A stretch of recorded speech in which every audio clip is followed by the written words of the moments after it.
শ্যামপুর থানার আনাচে কানাচে এখন কন্টেন্ট ক্রিয়েটরে ভরপুর। যারা নিজের প্রোফাইলে বড় বড় করে লিখে রেখেছো কন্টেন্ট ক্রিয়েটর বা ডিজিটাল ক্রিয়েটর, তাদেরকে বলছি তোমাদের প্রোফাইলটা কি সত্যি ক্রিয়েটিভ গ্যালারি নাকি পায়ের দোকানে কোনো ময়লা ফেলার ডাস্টবিন? শোনো, অন্যের দোকানে গিয়ে ক্যামেরা ধরে সস্তায় বিরিয়ানি আর ধামাকা অফার চিল্লে বলাটা কন্টেন্ট ক্রিয়েশন নয়, এটাকে বলা হয় সির্ফ দোকানের দালালি করা।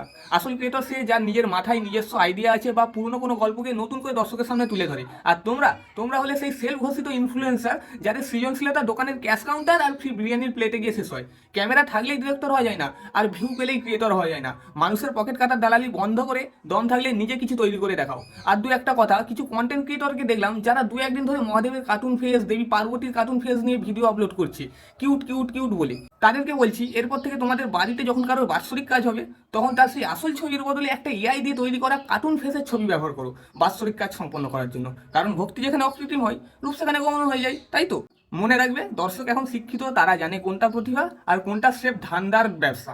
মুখোশটা খুলে ফেলো, কারণ শ্যামপুরের মানুষ এখন তোমাদের আসল রূপ চিনে গেছে। এই ভিডিওটা দেখে যার মাথা ভেঙেছে সে স্ক্রল করো, আর যার ভালো লেগেছে সে লাইক দাও। আর আমি কেউ না।